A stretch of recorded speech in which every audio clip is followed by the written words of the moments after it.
Assalamualaikum warahmatullahi wabarakatuh.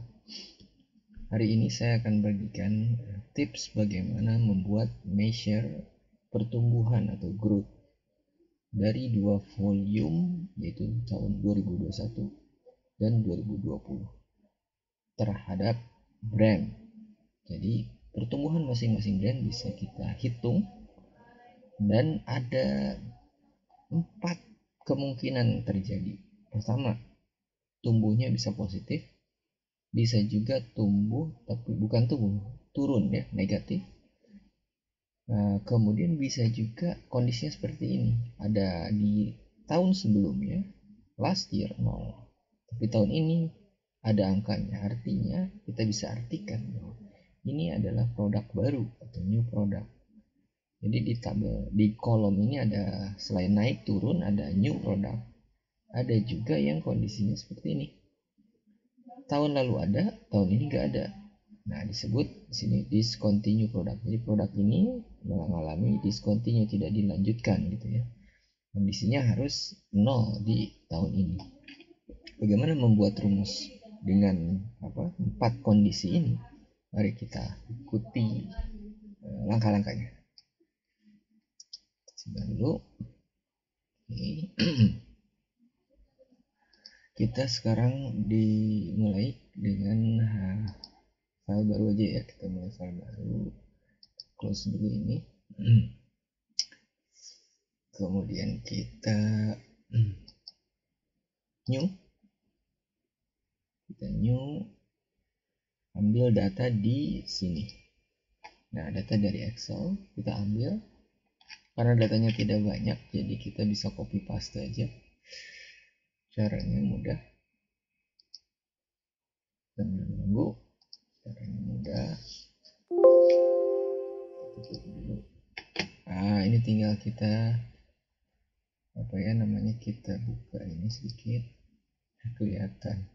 Nah, ini ada enter data nih, di home ada enter data, kita enter data, kemudian kita lari ke Excel ini kita copy paste aja datanya, Ctrl C, kemudian ini kita klik di kolom, Ctrl V, data akan semua masuk dan kita namai tabel tersebut dengan tabel volume gitu ya, tabel volume. Maka akan di load sebentar, hanya 24 row. Oke, nah nanti kita bikin tabel dulu, tabel. Nah, tabel volume terdiri dari brand, volume tahun 2020 dan 2021. Kita bikin tabel. Sebelum buat tabel, yang paling wajib lah kita buat adalah measure yang ada di sini. Jangan terlalu mengandalkan kolom ya. Meskipun kolom ini bisa dipakai, tapi tidak leluasa karena tidak bisa dipakai reference untuk membuat measure lain. Oke, coba kita bikin dulu nih. Kita ini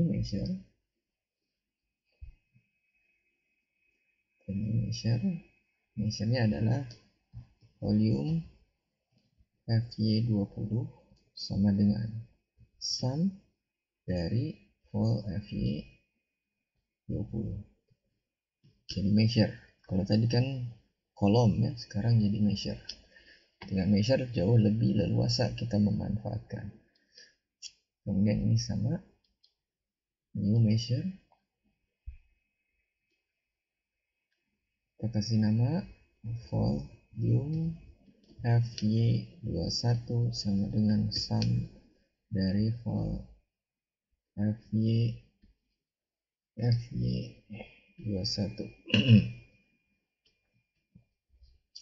Kita sudah dapat measure untuk tahun 2021 dan tahun 2020. Tinggal kita letakkan di tabel. Kita klik tabel. Oke, kita klik dulu biar lebih besar. Kemudian kita drag brand. Setelah itu kita drag volume 2020, volume fiscal year 21. Nah, kita ingin menghitung pertumbuhannya. Pertumbuhan dihitung dari FY21 dikurangi FY20 dibagi FY20. Itu adalah pertumbuhan. Mari kita hitung. Kita bikin measure lagi. Nah, measure. Kita tulis growth ya. Growth sama dengan volume 21 dikurangi volume 20 dibagi, cara membaginya gini, bagi volume 20 20. Nah, enter. Kita lihat ya, ketika kita membuat measure growth yang pertama ini, maka akan tampil seperti ini, ada infinity. Karena apa? Karena divide by 0. Sesuatu dibagi 0 akan menyebabkan tanpa batas, tak hingga ya, nilai tak hingga. Dan ada yang kondisinya di sini minus 1, 100%, minus 100% kalau dibilang minus 1. Artinya sebetulnya tadi sudah kita definisikan bahwa kalau menemukan infinity, kita sebut ini adalah new product, produk baru. Kalau kebalik, tahun lalu ada, tahun ini nggak ada, artinya ini produk yang discontinue. Bagaimana kita menambahkan informasi pada kolom growth, pada measure growth ini supaya ada selain pertumbuhan naik, juga penurunan minus, ada juga yang disebut dengan ini penambahan produk baru atau yang disebut dengan discontinue product. Discontinue product. Nah, yang minus 1 ini discontinue product. Gimana nih caranya? Oke, kita sempurnakan measure-nya. Tadi kita menggunakan tanpa fungsi ya, hanya operator minus bukan minus, operator bagi slash. Kita ganti operatornya atau fungsinya, kita ganti dengan fungsi divide. Divide membutuhkan numerator dan denominator. Numeratornya sudah ada, yaitu ini. Tinggal ini kita hapus. Komanya adalah denominator. Denominatornya adalah ini, volume FY20. Nah, di sini ada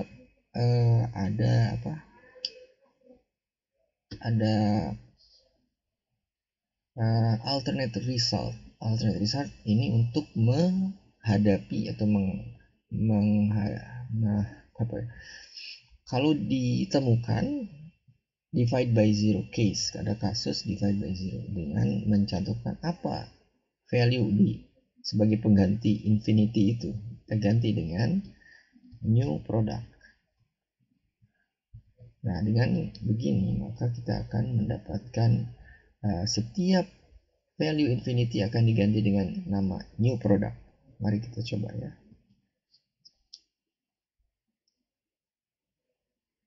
Ya, di sini akan kelihatan bahwa infinity ketika dia menemukan 0 di awal di tahun sebelumnya, maka disebut new product. Ini new product. Ada satu lagi yang harus kita ubah di sini. Ada minus 1 atau discontinue product. Gimana caranya? Menambahkan atau menyempurnakan rumus itu. Saya besarin dulu sedikit. Bagaimana menyempurnakan rumus sehingga ini berubah menjadi discontinue product. Nah, untuk itu kita perlu menambahkan rumus menjadi variabel. Jadi kita pertama buat sebuah variabel. Variabelnya kita namakan ini adalah vgrowth. Vgrowth sama dengan ini. Nah, kemudian yang kedua adalah kita bikin lagi variabel kedua adalah variabel complete. Saya sebut sebagai complete growth. Artinya semua kondisi kita sajikan di dalam rumus ini. Kita pakai logic if apabila v-growth ini menemukan angka minus 1, maka tuliskan resultnya adalah discontinue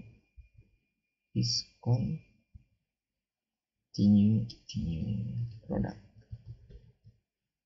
ya. Else lainnya adalah v-growth. Bila tidak ditemukan, tuliskan v-growth. Dengan v-growth maka akan didefinisikan bisa naik, bisa turun, atau new product.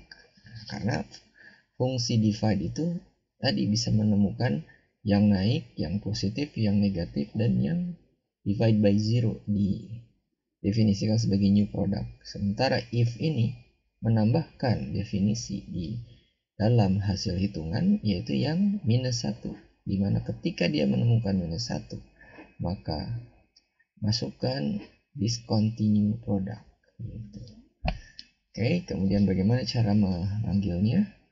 Tinggal kita kasih dia return sama dengan, bukan sama dengan, returnnya yang dipanggil apa? v-complete growth, ya. Nah, ini udah, kita coba di sini. Begitu dia menemukan minus 1, maka akan didefinisikan sebagai discontinue product. Nah, mudah kan? Jadi sudah selesai itu. Nah, saya ingin menambahkan, ini bentuknya persen. Gimana caranya? Tinggal kita klik growth, ya. Di sini kita klik aja formatnya persentase. Otomatis dia akan berubah persen. Nah, kemudian saya ingin membedakan yang positif itu berwarna berwarna biru, yang negatif itu berwarna merah. Bagaimana caranya? Kita tinggal klik di sini di value. Nah, kemudian pilihlah growth, measure growth, klik di panah ke bawah.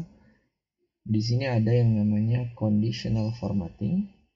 Di conditional kita bisa ganti dengan background color, bisa juga font color, tapi saya sekarang milih background color.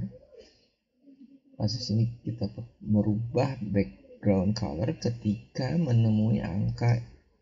Jadi kita rubah formatnya by rules, menemui angka positif dia akan berwarna biru. Nah, jika value-nya lebih besar atau sama dengan 0 dalam bentuk number dan kurang dari maksimum dalam bentuk number, maka ubah warnanya menjadi warna biru. Tambahkan aturan baru. Jika dia menemui angka yang lebih besar dari minimum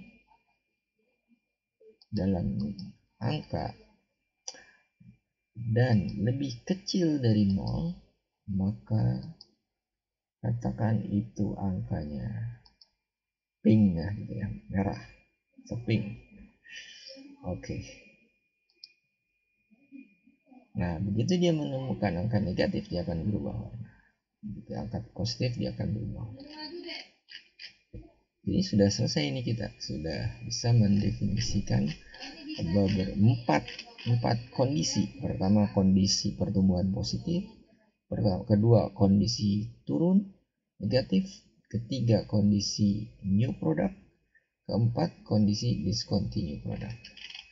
Dan jadi kita bisa lihat kembali di sini bahwa formula itu bisa kita kembangkan sehingga bisa sesuai dengan harapan kita. Demikian informasinya, mudah-mudahan bermanfaat. Silahkan dilatih. File sampelnya saya siapkan di deskripsi, silahkan di download. Sampai ketemu lagi di tips berikutnya.